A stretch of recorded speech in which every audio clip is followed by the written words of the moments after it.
Hi guys, this is Walber. This is part 4 of part 2. So this is an update on the Tesla radio for the Acura Rail. Alright, so yes, letting you guys know, this is the new style, as I previously stated, and I want to let you guys know about the situation. So the way you install this is that you take off the old radio. I don't have a video of taking it out because I've been taking it. I threw it away a long time ago. But there's pretty much a couple of videos online that you can use as reference to do that. It's pretty straightforward and a little bit simplistic than other radios I dealt with to take out. And then top screen update on that is that I have another screen that I have up there. I'm currently working on it, but I'll maybe make a video of what I'm doing up there later on. But let's concentrate on this. So once you take the old radio out, you want to basically do this. So when you take the old radio out, you unplug everything.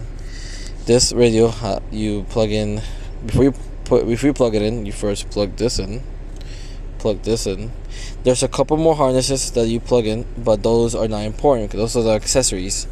So if you're doing in this one, if you're doing multiple cameras, such as like left, right, up and down, for like 360 view, which I'm gonna do on this car, and I do have it, you connect there.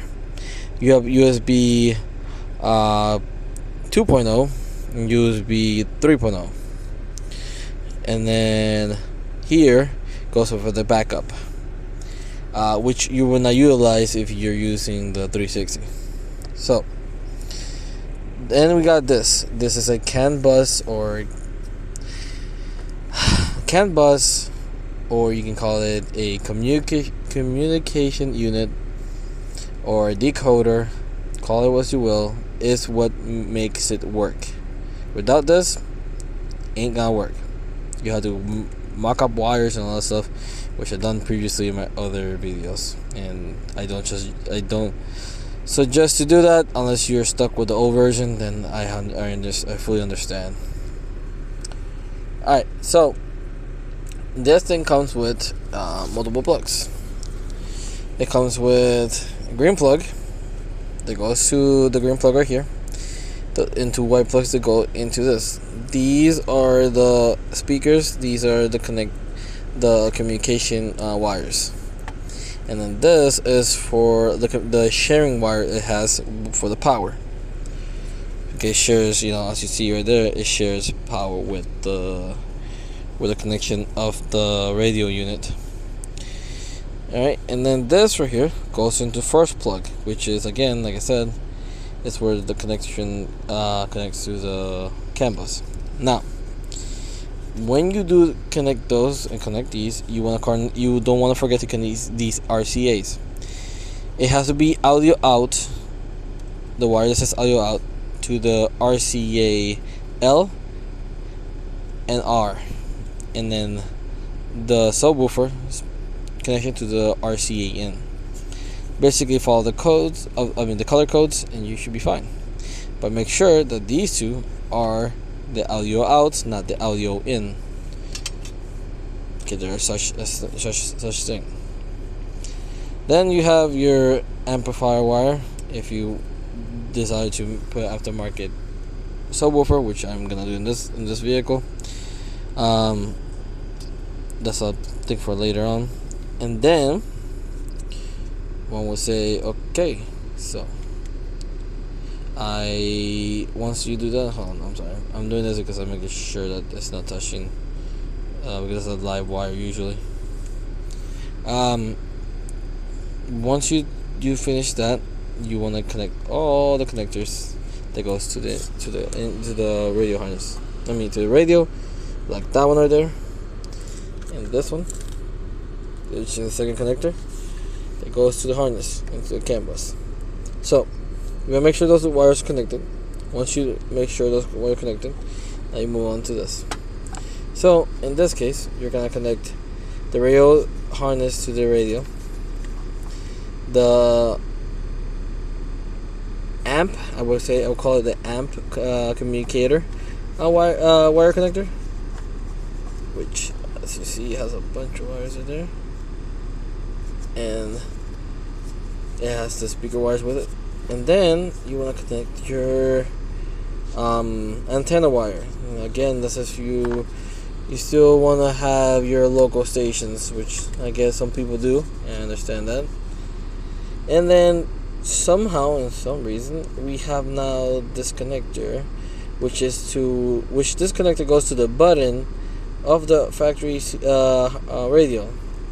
Whereas the reason is to, when you have your factory radio, it will tell you what speed and temperature you're in, just like up there. It's telling me I'm in low, which because AC is on right now. But yeah, and yes, you don't lose connectivity to your clock. So if you want to keep your clock, well, good. You keep it's right there and it stays. So that's it for that. If you want to listen to it, if you want to listen to like how it sounds, I'll show you right now. But I use a friendly reminder again. This right here for 360 camera. These are for the USB 2.0, 3.0, and the backup camera. This right here is I don't know exactly what it is, but I know that without this, you can hear the audio completely cut off. So I'm thinking it's what it tells it, hey, you're connected, or something like that. Okay, so let me flip this over, and let me lower the audio because it's pretty loud, surprisingly. So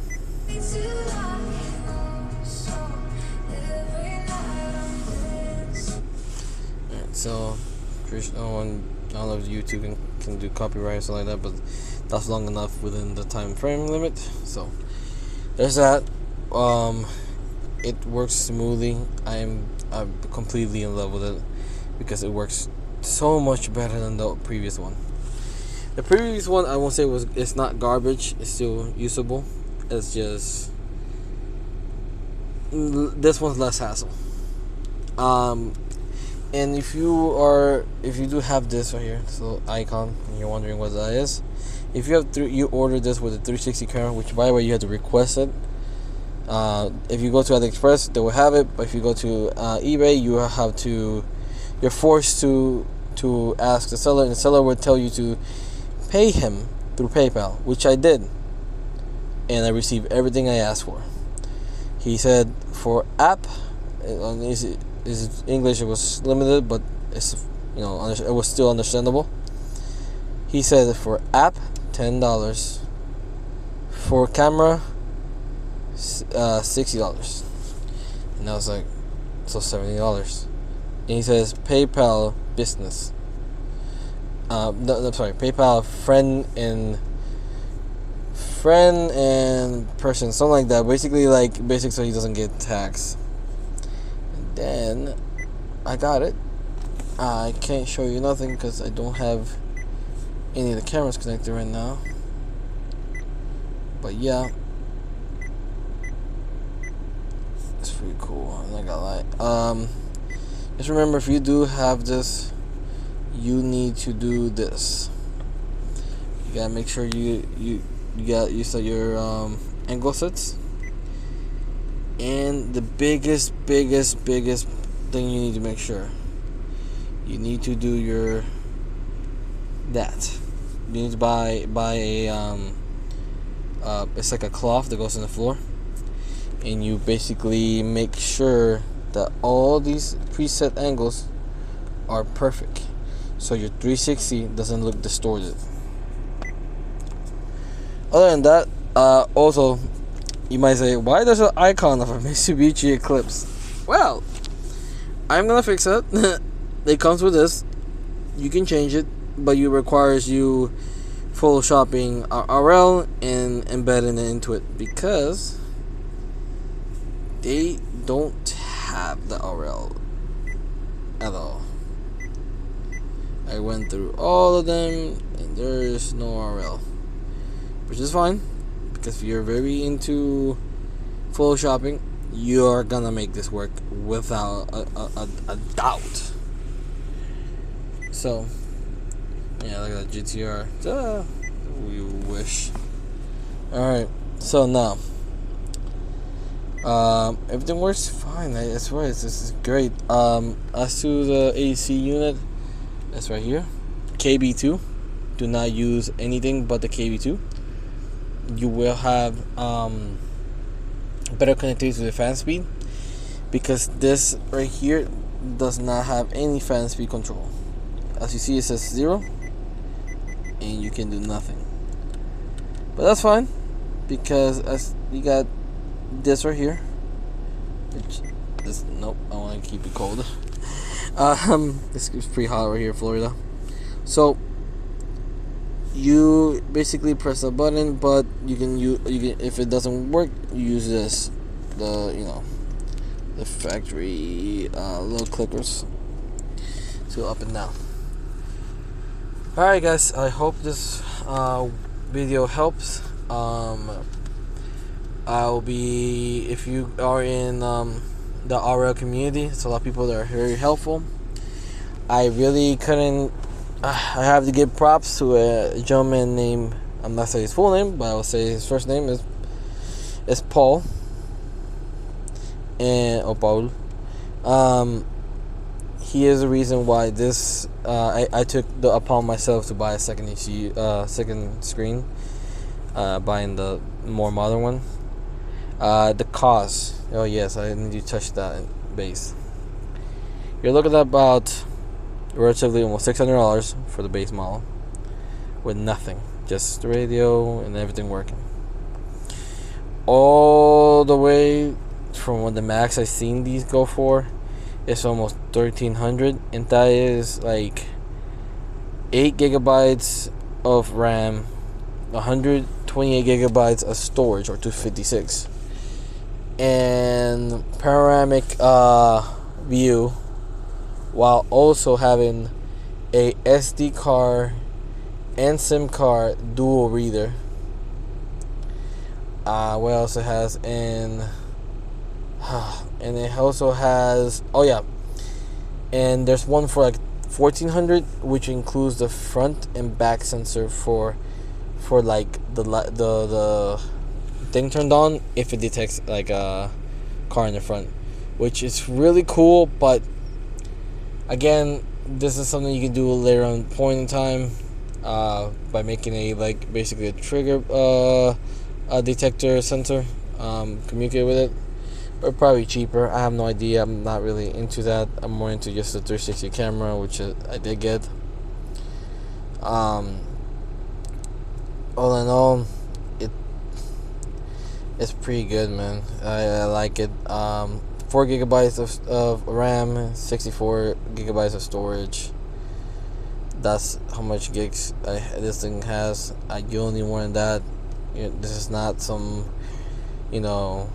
high-end let's play games thing. This is just for compatibility. Again, if you're not into the Tesla screen, because you're like thinking, well, that's where I gotta look at, and this is where it's at. This is more for, like, if you're like right now, like me, sitting down and just chilling. That one up there, I'm using it for navigation. That's why I'm installing one, Android radio that's only for navigation, because I do understand the point that if I'm driving, I want to look at on my map right here, not down here, because I'm looking off the road to guide myself as to, like, here, and I look right here, and there it is. So, to that point, if you want to have this, there's other ways to go about it.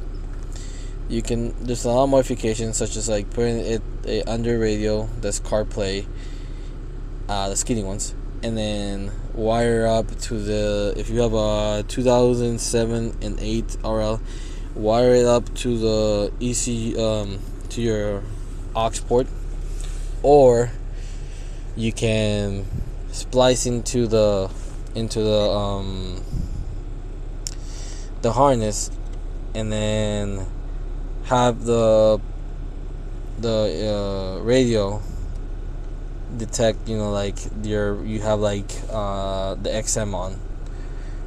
Or you can also do like a wireless little receiver up there and connect it via USB, and then have it connected to one of the channels of the FM channels, and have that working. There's multiple ways to go about it. If you're a diehard Android RL guy, that where you like, what I mean by diehard, I mean like you're like very into keeping the modern screen. I mean the screen from its time. That's fine. There is a couple guys that are been doing this, trying to work this pin out by making, I'm sorry for how I'm talking. I'm just trying to get my words out correctly. Alright, so some people are being modifying this right here with this to make it work, and then you can upgrade the screen and then have the CarPlay, and then have the Android Auto. I have no idea how to do that myself. I've been talking to a couple people and trying to figure that out, but I'm not 100% into it as much. So yeah, and before anyone say this, yes, this is all cracked. I have the replacement at home, brand new. I have to get it wrapped first and then put it on, because I'm not a big fan of like this wood look completely. I want to modernize it a little bit more, or at least give it more of a flair. So that'll be all for now, guys, and hopefully you guys get one of these and enjoy it. Alright, thank you.